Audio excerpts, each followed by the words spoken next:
The heat rose from the asphalt in shimmering waves, distorting the glass facades of Buckhead's tallest towers into liquid mirrors. Lieutenant Sarah Collins stepped out of the unmarked sedan and felt the blast of August morning hit her face like opening an oven door. It was barely 9 o'clock, and Atlanta was already baking under a cloudless sky that seemed to press down on the city with physical weight. She adjusted her sunglasses and looked up at the Meridian Grand, a 32-story residential tower that caught the sunlight and threw it back in blinding sheets of reflected gold. Max jumped out behind her, his paws hitting the hot pavement with practiced precision. The Belgian Malinois had learned years ago to keep moving on summer days like this, never letting his pads linger too long on surfaces that could burn. His ears rotated forward, already scanning, already working. The harness sat snug against his muscular frame, the black material absorbing heat that would have bothered a lesser dog. Max was not a lesser dog. Sarah clipped the lead to his harness and started toward the building's main entrance. The call had come in 40 minutes ago, routed through dispatch as a low-priority welfare check. A resident had complained about an unusual smell emanating from the package locker room on the ground floor.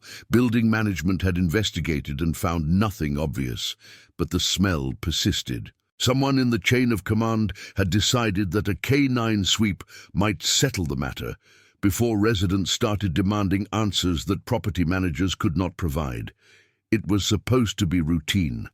A quick walk through, a few sniffs, a report filed, and back to the precinct before the real heat of the day set in. Sarah had done hundreds of these calls. Most turned out to be nothing more than forgotten groceries or a dead rodent trapped behind the walls. She expected this one to follow the same pattern. The lobby doors slid open with a pneumatic whisper, releasing a wave of refrigerated air that felt almost painful against her sun-heated skin. The contrast was so stark that she paused for a moment, letting her body adjust. Max pressed forward without hesitation, his nails clicking against the polished marble floor. The lobby stretched out before them in carefully curated luxury, all cream-colored stone and brass fixtures and enormous potted palms that reached toward a ceiling 3 stories above. A security desk anchored the far wall, staffed by a uniformed guard who was already rising to meet them. Sarah badged him before he could ask.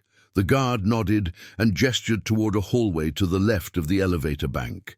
His name tag read Patterson, and he looked relieved to see law enforcement, which struck Sarah as slightly odd for what should have been a mundane complaint. The package locker room was located past a small fitness center and a resident lounge, tucked into an alcove that saw heavy traffic during delivery hours but remained quiet the rest of the day. Sarah could see the entrance ahead, a frosted glass door with the words "Package Center" etched in elegant script.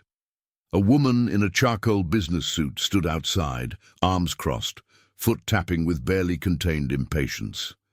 This would be the property manager. Sarah had dealt with enough of them to recognize the type.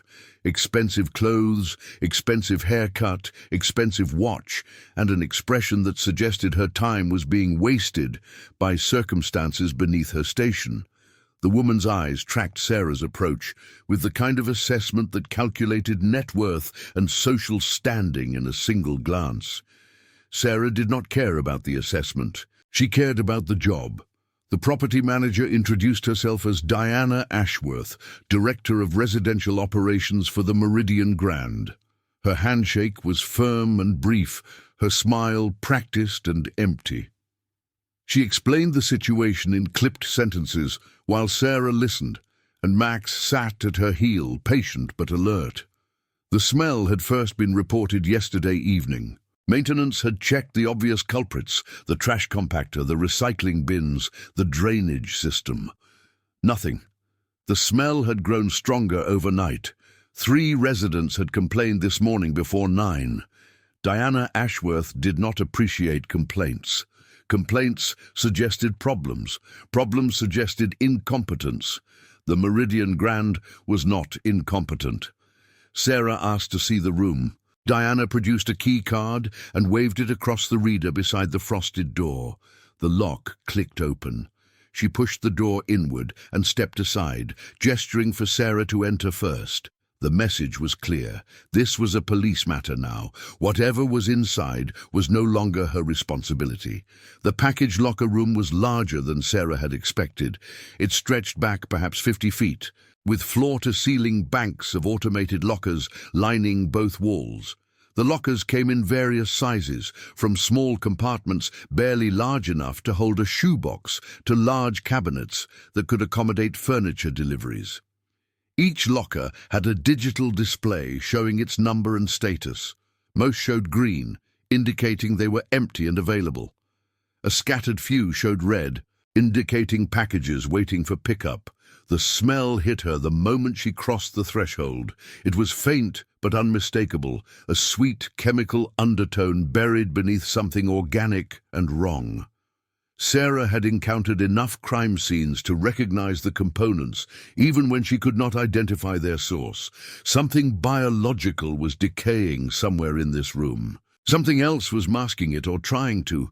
The combination created an olfactory signature that raised the hair on the back of her neck. Max felt it too. His posture changed the instant they entered, his body dropping into the focused crouch that signaled he was working. His nose swept the air in quick, efficient passes, cataloguing scents, filtering information, building a map of the room that existed only in his extraordinary brain. Sarah gave him slack on the lead and let him work. He moved down the left side of the room first, passing locker after locker without reaction. His pace was steady, methodical, the product of years of training and thousands of hours in the field. Sarah watched his body language with the attention of someone reading a book in a language only she and Max understood. His tail position, his ear angle, the rhythm of his breathing, all of it communicated information more reliable than any words. They reached the end of the left wall and turned. Max started back up the right side, and Sarah noticed his pace slowing. His nostrils flared wider. His head dropped lower, tracking something closer to the ground. She felt the lead go taut as he pulled slightly ahead, no longer methodical but purposeful. Then he stopped. The freeze was absolute. One moment Max was moving, the next he was a statue carved from muscle and fur. His entire body locked into position, every fiber oriented toward a single point in space. He did not bark. He did not whine. He did not look back at Sarah for guidance or confirmation. He simply stopped and stared at locker number 7. Sarah felt her heart rate increase. She had seen Max alert on hundreds of targets over their years together. She knew his signals for narcotics, for explosives, for human remains, for living persons hidden in spaces where they should not be. This was different. This freeze carried an intensity she had witnessed only a handful of times, always in situations that had ended with someone calling for backup that arrived too late. She keyed her radio. Her voice was calm, professional, revealing nothing of the cold dread settling in her stomach. Dispatch responded. She requested immediate backup and suggested they notify the bomb squad. Dispatch asked for confirmation. She confirmed. The channel went quiet as her request climbed the chain of command. Diana Ashworth was still standing in the doorway. Sarah turned and told her to evacuate the building.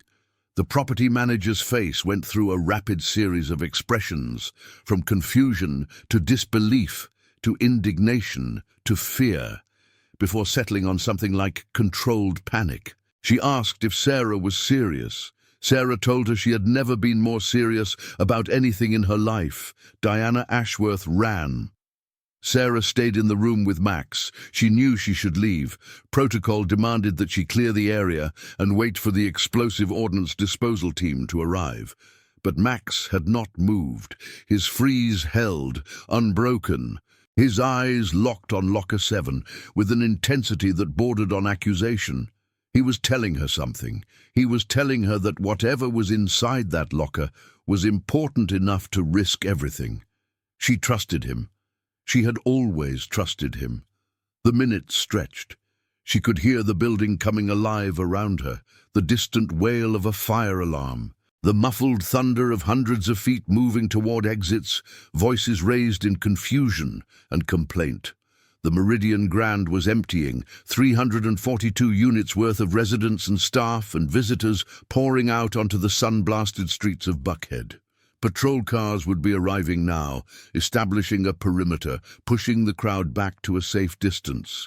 The bomb squad would be en route, their specialized vehicle crawling through Atlanta traffic with lights and sirens clearing a path.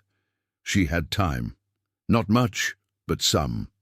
Sarah approached Locker 7. Up close, the smell was stronger. She could separate the components now, the chemical sweetness of some kind of solvent, the biological decay of organic material, and something else underneath, something sharp and acrid that she associated with electronics or machinery. The locker's display showed red. A package was waiting inside. The screen indicated it had been delivered 3 days ago. 3 days. Long enough for something organic to start breaking down in the August heat, even in an air-conditioned building. Long enough for whatever chemical agent was inside to begin volatilizing, releasing its signature into the ambient air. Long enough for someone to grow nervous, to wonder why the package had not been picked up, to start making contingency plans. Max remained frozen at her side. His breathing had slowed to almost nothing, his body conserving energy for an explosion of action that might come at any moment. He was ready. He was always ready. Sarah heard footsteps behind her. She turned to find a young man in the doorway, wearing the khaki uniform of building maintenance. His name tag read Ellis. His face was pale, his eyes wide, his hands shaking at his sides. He looked like he wanted to run, but could not remember how. She told him to evacuate. He did not move. She told him again, more firmly. He shook his head and said something that made her blood freeze. He said he knew what was in the locker. Sarah's hand moved to her weapon. She did not draw, not yet, but her palm rested on the grip with the easy familiarity of long practice. She asked Ellis to explain. He swallowed hard, his Adam's apple bobbing, and started talking. The words came out in a rush, tumbling over each other like debris in a flood. He had been approached 3 months ago by a man he did not know. The man had offered him money, serious money, more than Ellis made in a year. All he had to do was install a small device in the package locker system. The device would intercept delivery notifications and redirect certain packages to a locker that only the man could access. Ellis did not know what the packages contained. He did not ask. He took the money and installed the device and tried to forget about it. But the packages kept coming. And Ellis started noticing things. The people who picked them up were nervous, furtive, always checking over their shoulders. They never spoke to him. They never acknowledged his existence. They came and went like ghosts. And the locker that only the man could access kept receiving deliveries that no one else could track. Then, a week ago, the man had contacted Ellis again. There was a problem, the man said. One of the packages had been compromised. Someone had talked. The police were asking questions. The man needed Ellis to retrieve the package and dispose of it. Ellis refused.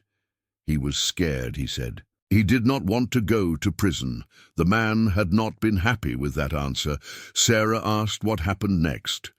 Ellis said the man had promised to destroy him.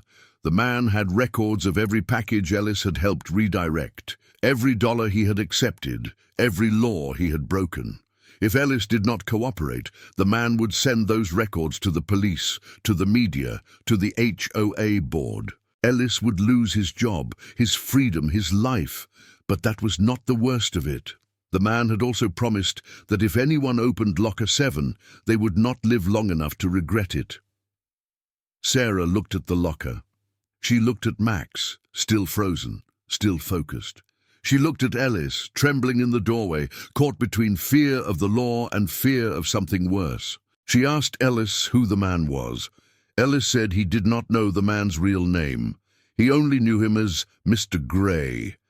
But Ellis had seen him talking to someone else in the building, someone who lived here, someone with money and power and a reputation that made people look the other way. Sarah asked for a name. Ellis gave her one. Harrison Whitmore, Penthouse A. The bomb squad arrived 23 minutes after Sarah's initial call. They came in their heavy truck, loaded with equipment designed to detect, disarm, and dispose of explosive threats. The team leader was a veteran named Sergeant Delia Ortiz, a woman Sarah had worked with before on cases that had ended with more paperwork than casualties. Ortiz listened to Sarah's briefing, studied the locker from a safe distance, and made the call to deploy their robot. The robot was a squat, tracked machine that looked like a miniature tank with a mechanical arm. It rolled into the package locker room with a whir of motors, its cameras feeding live video to monitors outside. Ortiz operated it with the calm precision of a surgeon, guiding the arm toward Locker 7, positioning the gripper around the latch. Sarah watched from the perimeter, Max pressed against her leg. He had finally broken his freeze when they evacuated the building, his job complete. His message delivered.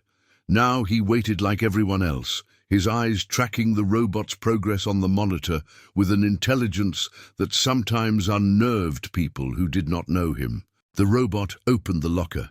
The camera revealed a cardboard box, roughly the size of a microwave oven, sitting alone in the compartment. The box was unmarked, sealed with brown packing tape, unremarkable in every way except for its location and the reaction it had provoked in a highly trained detection dog. Ortiz deployed the robot's secondary arm, this one equipped with a cutting tool. The arm extended, the tool engaged, and a careful incision opened one side of the box. The camera zoomed in. Everyone watching held their breath. Inside the box was a device. It was not a bomb, not in the traditional sense.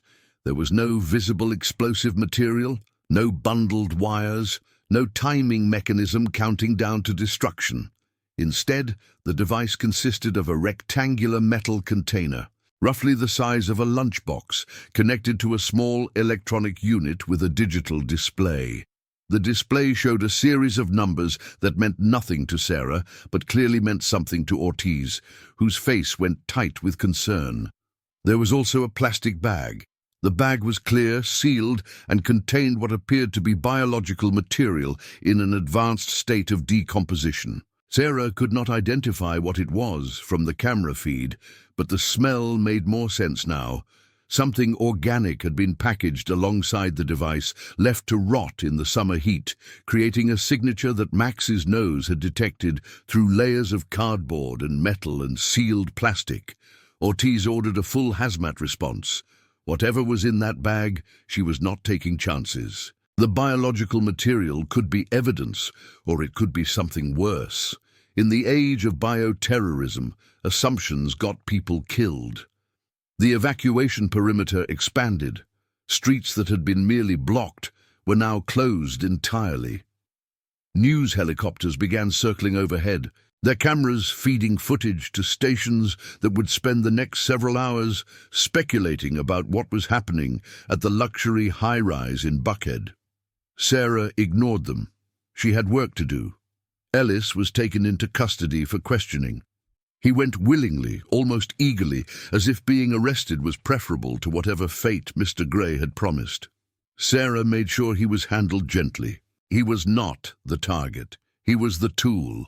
And tools could be useful if you knew how to use them. She turned her attention to Harrison Whitmore. The penthouse resident had not been among the evacuees. Building security confirmed that Whitmore had left the Meridian Grand 2 hours before the initial call, heading out in his silver Mercedes with a suitcase in the trunk. His departure had not seemed unusual at the time. Residents came and went constantly, but in light of current events, his absence took on a different character. Sarah ran his name through the system. Harrison Whitmore, 63 years old, retired investment banker, divorced twice, no children, net worth estimated in the low 8 figures. He had purchased the penthouse unit 4 years ago and lived there alone, except for a rotating staff of housekeepers and personal assistants. His record was clean, almost conspicuously so. No arrests, no complaints, no civil suits. For a man of his wealth and position, that level of cleanliness suggested either exceptional integrity or exceptional lawyers. She dug deeper. Whitmore's financial history showed the expected pattern of a successful banker. High income, diverse investments, conservative spending. Nothing that raised immediate red flags, but there were gaps. Periods where his documented income did not match his apparent lifestyle. Purchases that seemed to come from nowhere, transfers to accounts that existed only on paper. Sarah requested warrants. She requested surveillance footage. She requested phone records and bank statements and every digital trace that Harrison Whitmore had left in his wake. The requests would take time to process, time that Whitmore was using to put distance between himself and the Meridian Grand. She needed to move faster. The hazmat team cleared the biological material from the package. It was tissue. They confirmed. Animal tissue, probably porcine. Pig organs, specifically, packed around the device like insulation. The purpose was unclear, but the effect was obvious. The decomposing tissue created a scent signature that would attract attention, that would force someone to investigate, that would guarantee the package would eventually be opened. Someone had wanted this device to be found. Ortiz's team examined the device itself with extreme caution. The metal container was sealed and reinforced, designed to resist casual inspection. The electronic unit attached to it proved more forthcoming. It was a modified cellular transmitter, capable of sending and receiving signals over standard networks. The digital display showed a log of recent activity, timestamps and coordinates and encrypted data strings that would require specialists to decode. But one piece of information was immediately clear. The device had been active. It had been communicating with something or someone, transmitting data from inside the package locker room to a destination unknown. Whatever it was recording, whoever was receiving, the surveillance had been ongoing for weeks. Sarah began to understand. This was not a bomb. This was a listening post. Someone had planted a sophisticated surveillance device in the package locker room, hidden inside a decoy package, designed to record conversations and transmit them to an external receiver. The biological material served multiple purposes. It created a time limit, forcing discovery before the device's batteries ran out. It ensured that the discovery would involve law enforcement, specifically K-9 units trained to detect organic material. And it provided a layer of misdirection, making investigators focus on potential biohazards while the real purpose of the device remained hidden. But why? What was worth recording in a package locker room? Residents picking up deliveries, maintenance staff making repairs, delivery drivers dropping off parcels. None of it seemed worthy of such elaborate surveillance, unless the locker room was just the beginning. Sarah thought about Ellis and his story. The device he had installed, the one that intercepted delivery notifications. The packages that were redirected to a locker that only Mr. Gray could access. The nervous people who came and went like ghosts. The package locker system was the hub. It was where residents received their deliveries, yes, but it was also where the illicit packages came and went. By monitoring the locker room, Mr. Gray could watch his operation in real time. He could see who was picking up what when they arrived, whether they were followed, whether they were nervous. He could track his network without ever setting foot in the building, and if something went wrong, if someone talked or someone got caught, he would know immediately. He could scrub the evidence, silence the witnesses, and disappear before anyone understood what had happened. Someone had talked. Ellis said the man claimed a package had been compromised. That meant someone in the network had been identified, possibly arrested, possibly cooperating with authorities. Mr. Gray's surveillance device would have recorded everything that followed. The investigators, the questions, the slow unraveling of whatever operation he had been running. The device in Locker 7 was not meant to kill anyone. It was meant to be found.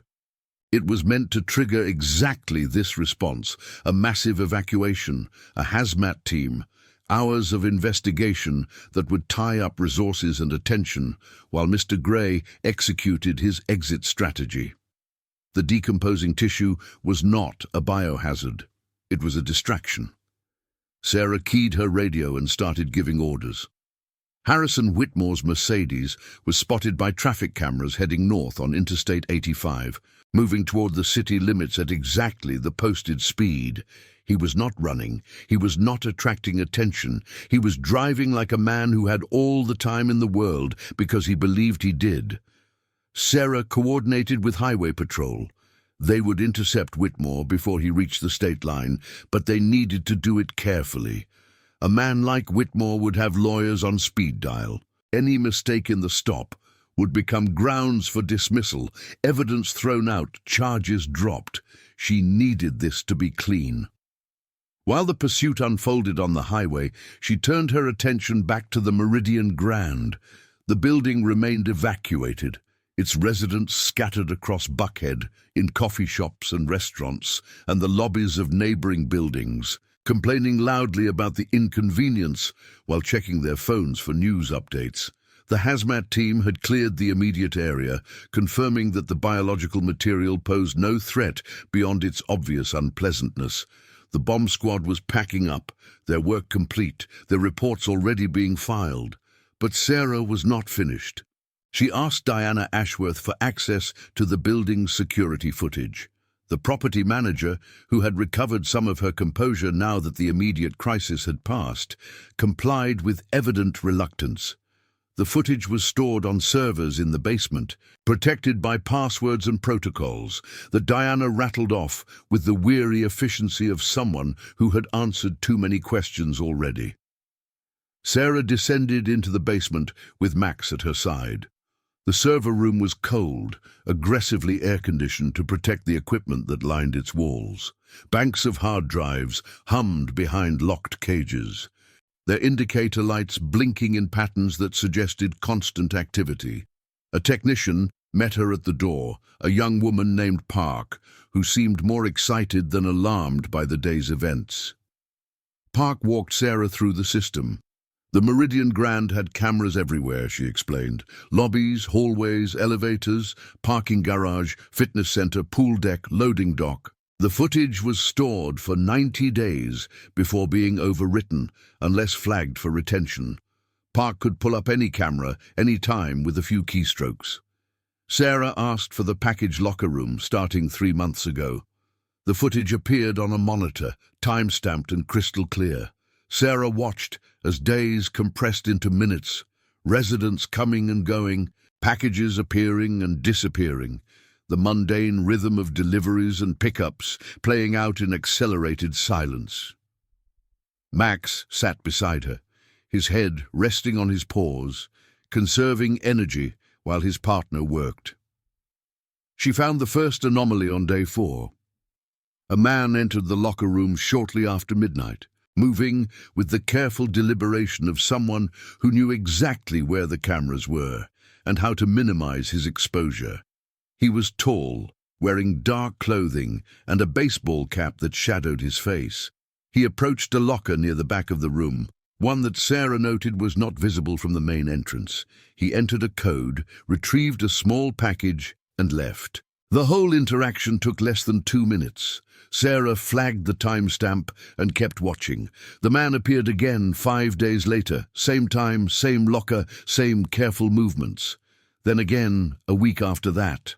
The pattern repeated, irregular but consistent, always late at night, always the same locker, always the same precise efficiency. She zoomed in on the man's face, trying to catch a clear image. The cap made it difficult, but there were moments, brief gaps in his careful choreography, where the angle revealed enough, strong jaw, thin lips, eyes that seemed to absorb light rather than reflect it. She did not recognize him, but she would. Park enhanced the images while Sarah continued scanning the footage. The man was not the only late-night visitor. Others appeared, different people, different times, but all displaying the same careful awareness of surveillance. They came and went from a cluster of lockers near the back, always retrieving packages that had no corresponding delivery records in the building's system. Ellis's device was working exactly as described. Packages were being routed to lockers that existed outside the official tracking system. Invisible to management, invisible to residents, invisible to anyone who was not part of the network. The surveillance footage showed the network in action, but it did not show what the packages contained or where they came from. Sarah needed more. She asked Park to cross-reference the timestamps with building access records. Every entry and exit at the Meridian Grand was logged, tied to key cards and parking passes and visitor badges. If these late-night visitors were also residents, their cards would show their movements. If they were outsiders, they had to be getting in somehow. The cross-reference revealed something unexpected. Several of the late-night visitors were residents, not the penthouse dwellers or the full-floor owners, but mid-level occupants, people who had purchased their units at a discount or rented from investors. They were lawyers and accountants and mid-tier executives, people whose incomes should have been comfortable but not extravagant. Yet the access records showed them visiting the package locker room at hours when no deliveries were expected, retrieving packages that did not exist in any official log. One name appeared more frequently than the others: Victor Reese, Unit 1847. He had visited the locker room 17 times in the past 3 months, always between midnight and 3 in the morning, always alone. His unit was a modest 2-bedroom on the 18th floor, purchased 2 years ago for slightly below market value. His listed occupation was consultant, a term so vague it could mean anything or nothing. Sarah added Reese to her list. Highway patrol intercepted Harrison Whitmore at mile marker 47, just south of the Buford exit. The stop was textbook, lights and sirens, firm but polite commands, everything by the book. Whitmore cooperated with the exaggerated calm of someone who had expected this moment and prepared for it. His license was current, his registration was valid, his insurance was in order. He asked, with elaborate courtesy, why he had been pulled over. The trooper explained that there was an ongoing investigation at his residence. Whitmore expressed surprise and concern. He had left early that morning for a business trip, he explained. He had no idea anything was wrong. Was everyone all right? Was there anything he could do to help? The trooper asked if Whitmore would consent to a search of his vehicle. Whitmore smiled and said he would be happy to cooperate, but would prefer to speak with his attorney first. He provided the attorney's name and number with the ease of someone who had memorized them long ago. The trooper reported back to Sarah. She had expected nothing different. Whitmore was too smart to consent to a search, too connected to be intimidated by a traffic stop, too confident in his own invulnerability to show fear. She told the trooper to let him go, but to log the stop and note his destination. Whitmore continued north. His attorney was already making calls. Sarah returned to the Meridian Grand. The evacuation had been lifted, residents filtering back into their homes with complaints and questions that building staff struggled to answer. Diana Ashworth was fielding calls from board members demanding explanations. The lobby buzzed with the particular energy of crisis aftermath, adrenaline fading into gossip and speculation. Max walked beside Sarah as she crossed to the elevators. He was calm now, his work for the day apparently complete, but his eyes still tracked every movement, every stranger, every potential threat. 7 years together had taught Sarah that Max was never truly off duty, neither was she. She pressed the button for the 18th floor. Victor Reese answered his door on the 3rd knock. He was a thin man in his 50s, with greying hair and nervous eyes that darted past Sarah to the hallway beyond, checking for others, checking for witnesses. His apartment was visible behind him, cramped and cluttered, nothing like the luxury that the building's marketing promised. Sarah introduced herself and asked if she could come in. Reese hesitated, his hands flexing at his sides, calculating options. She watched his face cycle through the same stages she had seen in Ellis, the fear and the calculation and the desperate search for an exit that did not exist. He stepped aside and let her enter. The apartment smelled of stale coffee and anxiety. Papers covered every surface, documents and printouts and photographs that Reese had clearly been reviewing before Sarah's knock interrupted him. He made no move to hide them, which told her he had already decided that hiding was no longer an option. She asked him about the packaged locker room. She asked him about the late-night visits. She asked him about Mr. Gray. Reese crumbled. It had started 2 years ago, he explained. He was in debt, serious debt, the kind that accumulated when you lived beyond your means in a city that rewarded excess. He had made bad investments, taken loans he could not repay, tried to maintain a lifestyle that his income could not support.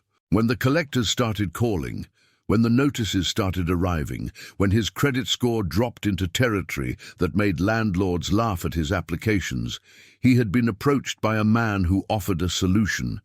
Mr. Gray provided loans that no bank would consider. The interest rates were usurious, the terms were predatory, but Reese was desperate. He took the money and used it to stabilize his life, to stay in the building, to maintain the appearance of success that his career depended on.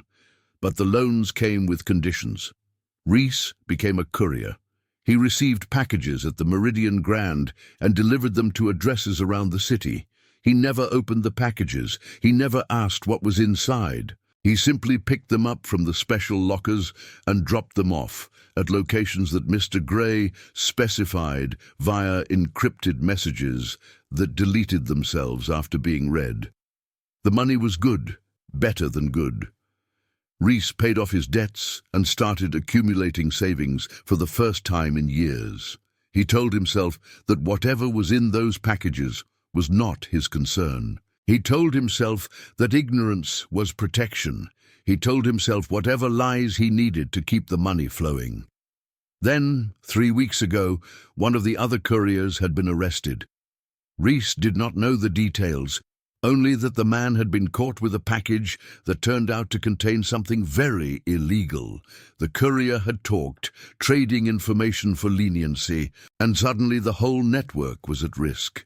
Mr. Gray had gone silent. The encrypted messages stopped. The packages stopped. The other couriers scattered, some fleeing the city, others going to ground. All of them terrified of what would happen when the investigation reached them. Reese had stayed. He did not know where else to go. He had spent the past 3 weeks waiting, watching the news, checking his phone, expecting the knock that had finally come this morning. Sarah asked him to describe Mr. Gray. Reese said he had never met the man in person. All communication was electronic, routed through apps that prioritized anonymity. But he had seen someone who he believed was Mr. Gray once in the parking garage. A tall man in dark clothing, moving with the confidence of someone who owned the world and everyone in it. Sarah showed him the enhanced image from the security footage. Reese nodded. That was him. That was Mr. Gray. She asked about Harrison Whitmore. Reese went pale. Whitmore was the money, Reese explained. He funded the operation, laundered the proceeds, provided the veneer of legitimacy that allowed Mr. Gray to operate without attracting attention. Reese did not know the details of their arrangement, only that Whitmore was untouchable. Anyone who threatened Whitmore disappeared, not killed necessarily, but destroyed. Their careers ended, their reputations shattered, their lives dismantled with a thoroughness that suggested unlimited resources and absolute ruthlessness. Sarah asked if Reese would testify to what he had told her. He laughed, a hollow sound that contained no humor. testify against Harrison Whitmore? He might as well put a gun to his own head. It would be faster and less painful than what Whitmore's people would do to him. She left him with her card and a warning to stay available. He took both with the resignation of a man who had already accepted that his life as he knew it was over. Max was waiting in the hallway, patient and alert. Sarah scratched behind his ears and told him he had done good work today. His tail wagged once, a rare acknowledgement that he appreciated the praise. Then his attention snapped back to the elevator, tracking a sound that Sarah could not hear, but he clearly could. The doors opened to reveal a woman in her 40s, impeccably dressed in a cream-colored blouse and tailored slacks. Her hair was dark and precisely styled, her makeup subtle but perfect. She carried herself with the poise of someone accustomed to being the most important person in any room. Her eyes found Sarah and narrowed. Sarah recognized her from the building's directory. Catherine Wells, Unit 2304, attorney specializing in corporate litigation. Her name had appeared in the access records, though less frequently than Reese's. She had visited the package locker room at irregular intervals, always during business hours, always for less than 5 minutes. Wells stepped out of the elevator and stopped, blocking Sarah's path with the casual authority of someone who expected others to move around her. She asked, in a voice that dripped with false pleasantness, if there was a reason the police were harassing residents in their own building. Sarah explained that she was conducting an investigation. Wells asked if Sarah had a warrant.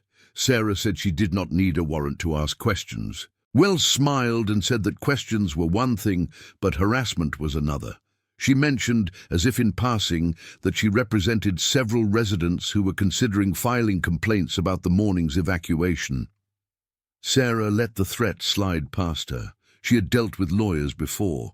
They threw around words like harassment and complaint the way other people talked about the weather. It rarely meant anything. She asked Wells if she knew Harrison Whitmore. The lawyer's smile flickered just for an instant before reasserting itself with renewed intensity. Of course she knew Whitmore.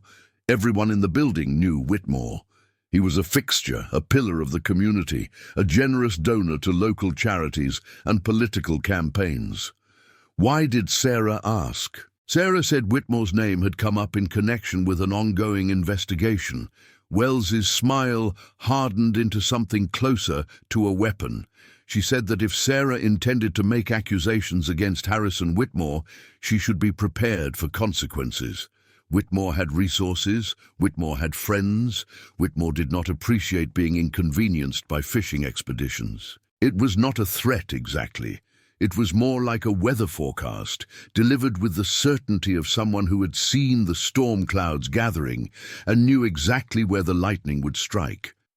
Sarah thanked her for the information and stepped past her into the elevator. Wells did not move to stop her, but her eyes followed Sarah's descent with an intensity that suggested their conversation was far from over. The lobby was quieter now, the initial chaos of the evacuation settling into the routine bustle of a luxury residential building. Sarah crossed to the front desk, where Patterson was back at his post, looking exhausted but alert. She asked him about Catherine Wells. Patterson's expression shifted into careful neutrality. Wells was a resident, he said. She had lived in the building for 5 years. She was private but polite, always nodding to security when she passed through the lobby, never causing problems. Sarah asked if Wells was friendly with Harrison Whitmore. Patterson hesitated, weighing his words. He said they had been seen together occasionally. Dinner meetings, building events, the kind of social interactions that were common among wealthy residents in a building where privacy was a shared value. She asked if Patterson had ever noticed anything unusual about Wells's behavior. He considered the question for a long moment before shaking his head. Nothing unusual, nothing that would attract attention. She was a lawyer. Lawyers were supposed to be careful. Sarah thanked him and headed for the exit. Max fell into step beside her, his shoulder brushing against her leg, a quiet reminder that she was not alone. The sun had climbed higher while she was inside, and the heat hit her like a physical force when she stepped through the doors. Her phone buzzed with updates from the investigation. Forensics was processing the device from Locker 7. Analysts were working on decrypting its communications log. The courier who had been arrested 3 weeks ago was being re-interviewed, his deal renegotiated in light of new information. The pieces were coming together, but the picture they formed was still incomplete. She needed to understand the network. She needed to trace the packages, identify the recipients, map the connections between couriers and customers and the man who called himself Mr. Gray. She needed evidence that would hold up in court, evidence that even Harrison Whitmore's lawyers could not dismiss or discredit. Most of all, she needed to find Mr. Gray. Sarah spent the next 6 hours in a conference room at the precinct, surrounded by whiteboards and case files and the accumulated detritus of a rapidly expanding investigation. Detectives from narcotics, financial crimes, and organized crime had joined the effort, contributing their expertise and their suspicions. The Meridian Grand Package scheme was not operating in isolation. It was connected to other investigations, other networks, other crimes that had seemed unrelated until today. The packages, they determined, contained a variety of contraband. Some held drugs, high-grade pharmaceuticals diverted from legitimate supply chains. Others contained cash, bundles of currency being moved between accounts that existed only to facilitate money laundering. A few held more exotic cargo, items whose nature the analysts were still trying to identify. The network served as a distribution hub, using the luxury apartment building as cover.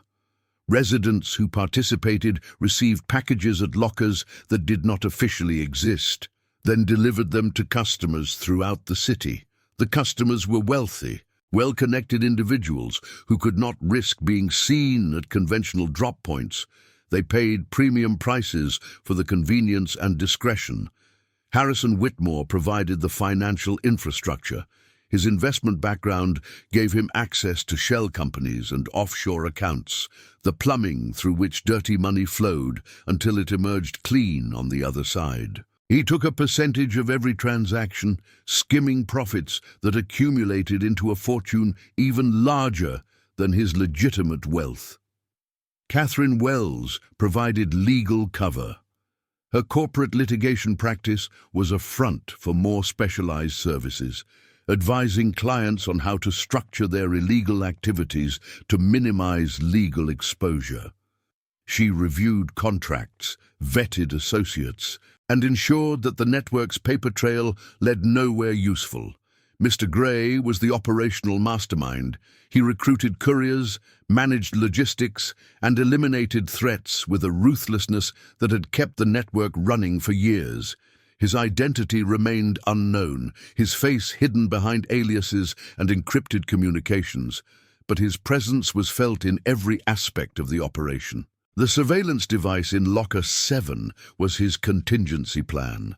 When the arrested courier started talking, Mr. Gray knew the investigation was coming. He planted the device to monitor law enforcement's progress, tracking their movements through the building, listening to their conversations, staying one step ahead. But the device had also been designed to fail. The decomposing biological material guaranteed discovery. The hazmat response guaranteed chaos. While investigators were distracted by a threat that did not exist, Mr. Gray had time to clean up, to warn associates, to destroy evidence. He was smart. He was careful. He had been doing this for years without getting caught. But he had not counted on Max. The Belgian Malinois had detected the device before the evacuation could begin. His freeze had alerted Sarah to the threat, forcing her to take action before Mr. Gray's distraction could serve its purpose.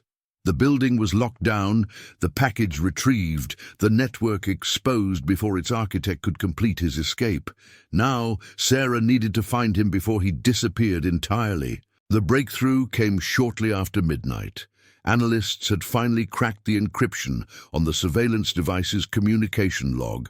The data showed a pattern of transmissions to a single receiver, a burner phone that had been activated 6 months ago and used exclusively for communications with the device. The burner phone was still active. Its last known location was a warehouse in an industrial district on Atlanta's west side, a neighborhood of abandoned factories and struggling businesses where no one asked questions. Sarah assembled a team, SWAT officers, K-9 units, unmarked vehicles that would approach from multiple directions. They planned the raid in the early morning hours, when the streets would be empty and surprise would be on their side. Max rode beside her in the SUV, his body tense with anticipation. He knew what was coming. He could feel the energy building in the vehicle, the coiled tension of officers preparing for action. His ears were forward, his breathing shallow, his eyes fixed on the darkness beyond the windshield. The warehouse appeared through the pre-dawn gloom, a hulking structure of corrugated metal and broken windows. Weeds pushed through cracks in the parking lot. A single car sat near the loading dock, its engine cold, its windows dark. Sarah keyed her radio and gave the order. The raid unfolded with practiced precision. Officers breached the main entrance while others covered the exits. Flashlights swept through the interior, illuminating stacks of abandoned crates and rusted machinery. The warehouse seemed empty, a dead end, another false lead in an investigation full of them. Then Max alerted. He pulled toward a door at the back of the warehouse, his body dropping into the focused crouch that Sarah knew so well. She followed him, weapon drawn, senses straining for any sign of danger. The door was metal, heavy, secured with a lock that looked new compared to the decay surrounding it. An officer produced bolt cutters. The lock fell away with a snap that echoed through the empty warehouse. Behind the door was a stairway leading down. Sarah descended with Max at her side, her flashlight cutting through darkness that seemed to swallow the beam. The stairs ended in a basement that had been converted into an operations center. Monitors lined one wall, showing feeds from cameras scattered throughout the city. A bank of servers hummed in the corner, their fans working overtime despite the underground chill. A desk held a laptop, its screen still glowing with an open document. Someone had been here very recently. Someone had left in a hurry. Sarah secured the room and called for forensics. They would spend hours cataloging the equipment, downloading data, tracing connections. But one detail caught her attention immediately. The open document on the laptop was a list of names. Sarah recognized some of them. Residents of the Meridian Grand who had appeared in the security footage, business owners who had been peripheral to other investigations, politicians and police officers whose names carried weight in Atlanta. They were listed alongside numbers, dollar amounts, transaction dates, service rendered. It was an accounting of corruption, a ledger of blackmail, a record of everyone who had ever done business with the network. Near the bottom of the list, highlighted in red, was a name she had not expected to see. Diana Ashworth, Director of Residential Operations, Meridian Grand Luxury Condominiums. Sarah stared at the name, the property manager who had called in the complaint, the woman who had seemed so eager to distance herself from the investigation. She had been part of it all along, providing access and information, covering tracks that might otherwise have attracted attention.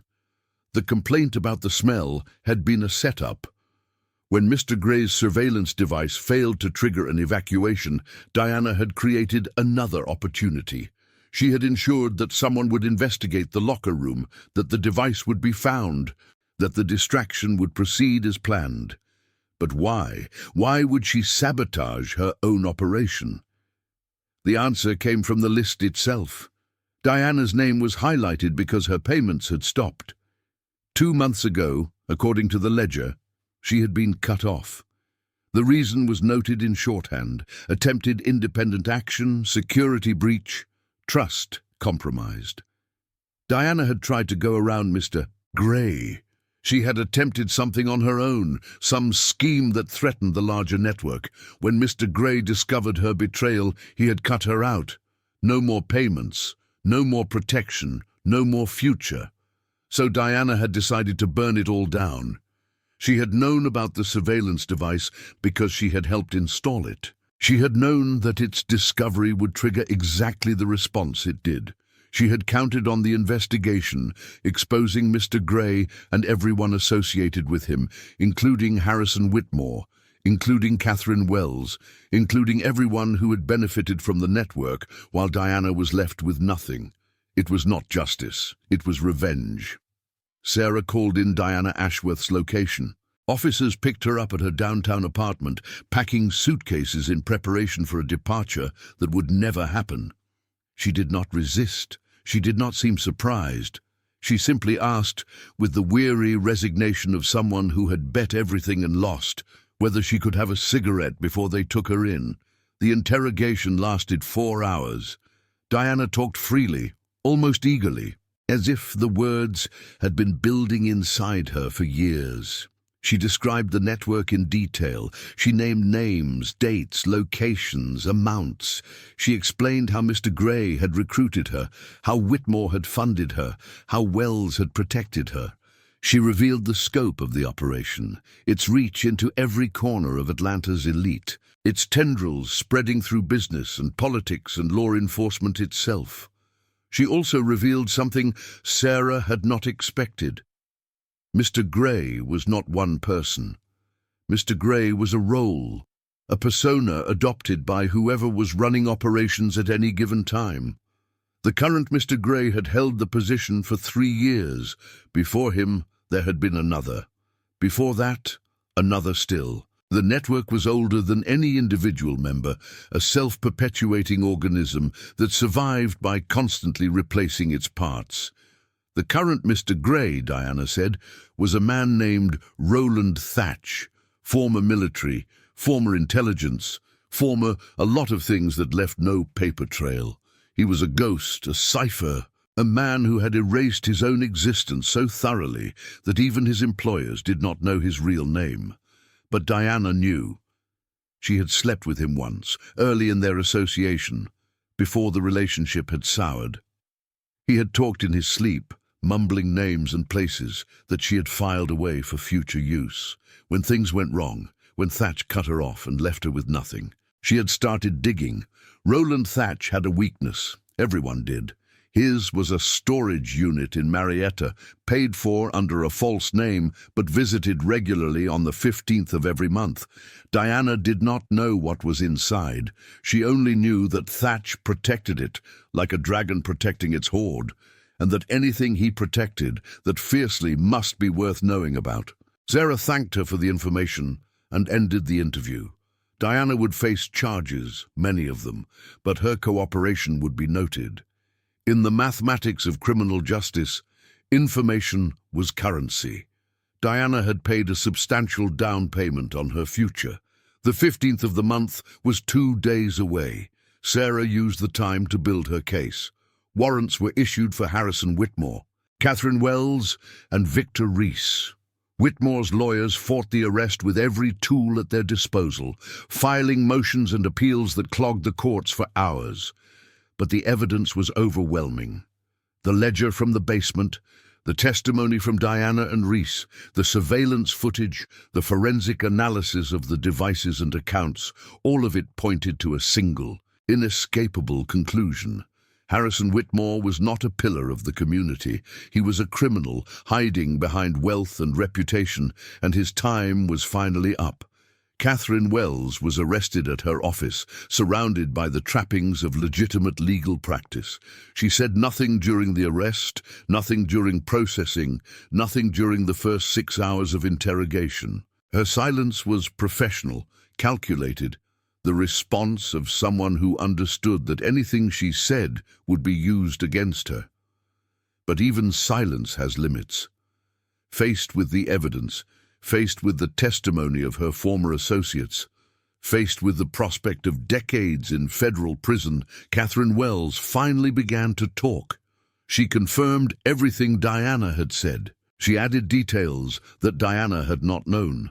She described meetings and transactions and decisions that painted a picture of a network far larger and more entrenched than anyone had suspected. And she gave them Roland Thatch's current location. He had an apartment in Midtown, she said, a safe house, really, maintained under yet another false name. He moved between locations regularly, never staying anywhere long enough to establish patterns. But tonight, the 15th, he would be at the storage unit in Marietta. He never missed it. Whatever was inside, it mattered more to him than anything else in the world. Sarah believed her. Catherine Wells had nothing left to lose, and lying at this point would only make things worse. The attorney had finally understood that self-preservation meant cooperation, that the network she had protected for years could no longer protect her. The raid on the Marietta storage unit was scheduled for 11 that night. Sarah arrived early, positioning her team around the facility's perimeter. The storage complex was one of those anonymous collections of metal buildings that dotted the suburban landscape. Rows of identical units behind a chain-link fence, accessible only by key code. Security cameras watched the entrance, but not the individual units. It was the kind of place designed for privacy, which made it perfect for someone like Roland Thatch. Max sat in the SUV beside her, his body vibrating with barely contained energy.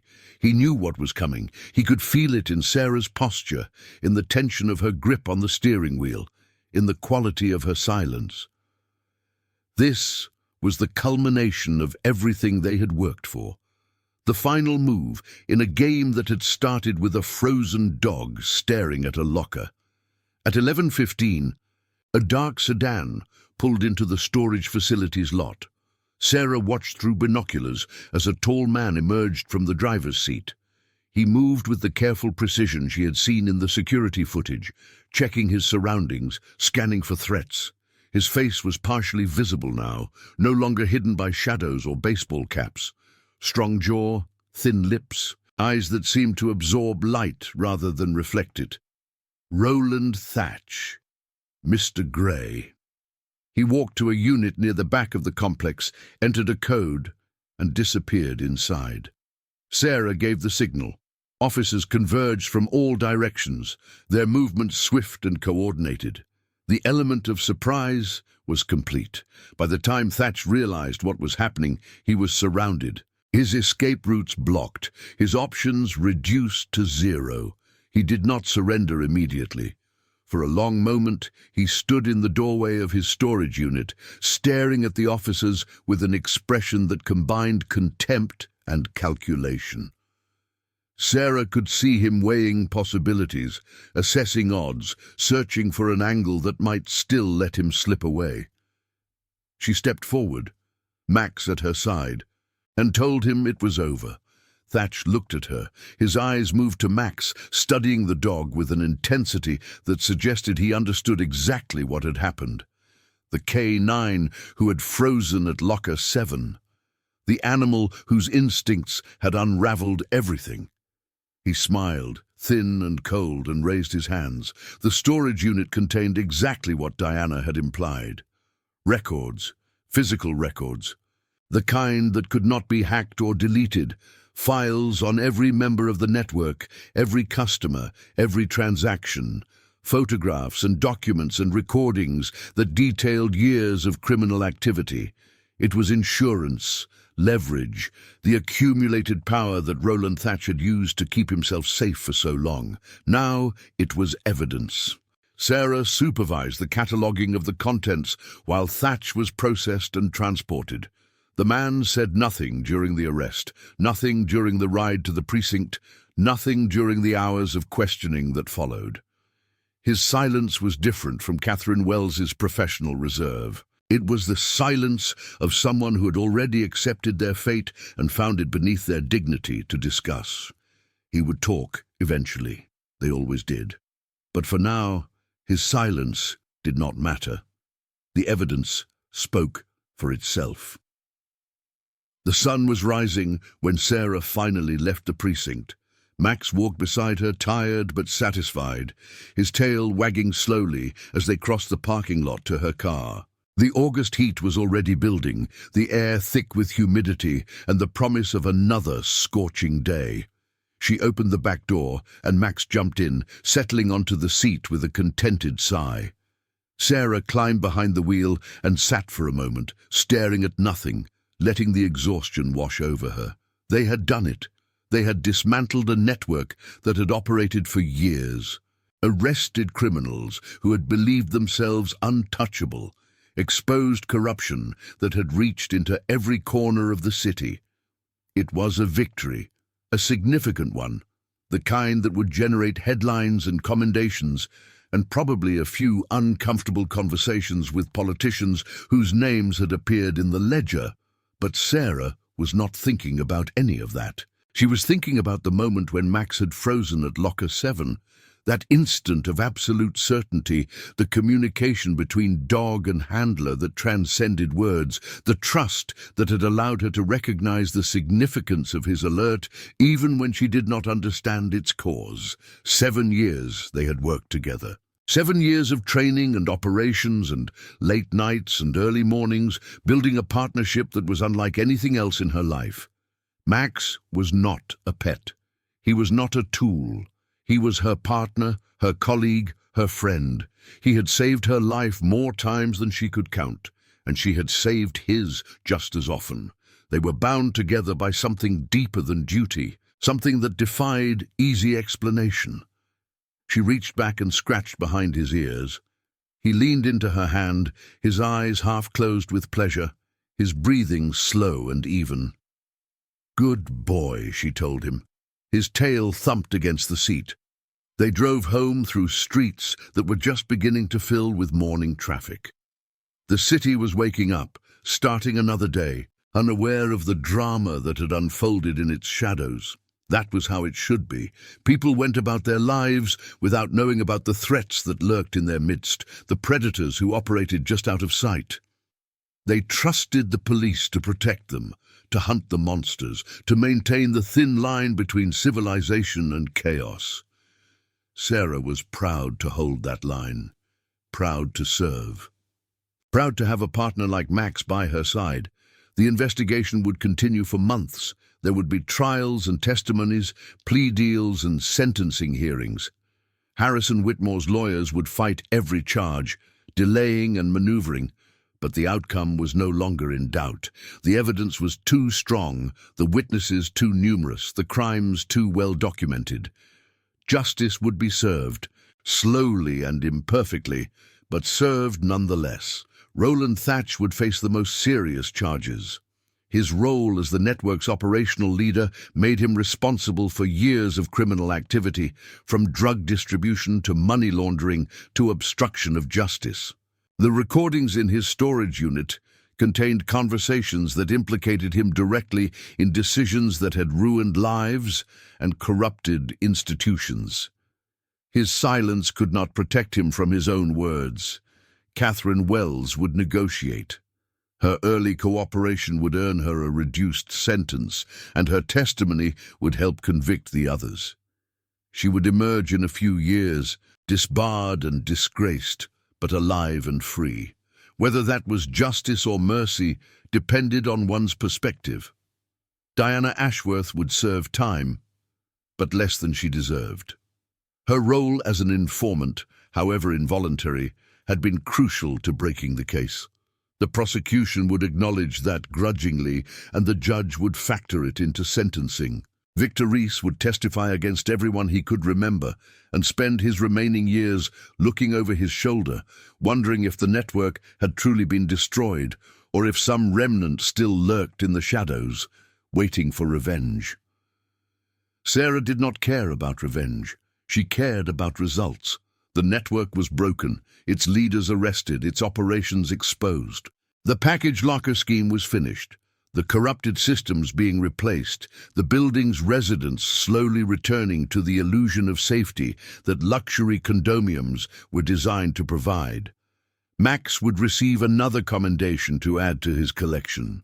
The department would make a fuss, trotting him out for press conferences and photo opportunities, celebrating his role in one of the largest corruption busts in the city's history. He would endure it with his usual patience, accepting treats and praise with the dignified tolerance of a professional who knew his worth. Sarah would stand beside him, smiling for cameras, answering questions, deflecting credit onto her team and her partner. She hated the spotlight, but she understood its value. Every positive story about the K-9 unit meant more funding, more support, more resources to continue the work that mattered. And there was always more work. The city never ran out of criminals. The predators adapted, evolved, found new ways to exploit and corrupt. For every network dismantled, another rose to take its place. The war between law and lawlessness had no end, no final victory, only an endless series of battles that determined who controlled the streets. Sarah was ready for the next battle. So was Max. They arrived home as the sun crested the skyline, painting the world in shades of gold and orange. Sarah let Max out of the car and watched him trot to his favorite spot in the yard, a patch of grass shaded by an old oak tree. He circled twice and lay down, his head on his paws, his eyes tracking her as she gathered her things from the car. She would sleep for a few hours, then return to the precinct to continue processing the aftermath of the raid. There were reports to write, evidence to catalogue, interviews to conduct. The work never ended, even after the criminals were in custody.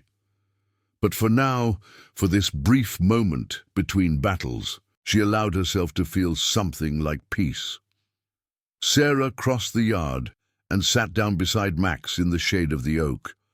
The heat was rising, but the grass was still cool from the night, and the breeze carried the scent of flowers from a neighbor's garden. Max shifted to rest his head on her leg, his warmth a comfort that required no words. They sat together as the city woke around them. Two partners who had faced the darkness and emerged victorious. Tomorrow there would be new challenges, new threats, new tests of their bond. But today, in this quiet moment, there was only the simple satisfaction of a job well done. Sarah stroked Max's fur and watched the sun climb higher into the Atlanta sky. The heat wave would break eventually. The headlines would fade. The network's victims would begin the long process of rebuilding their lives. And when the next call came, she and Max would be ready. They always were.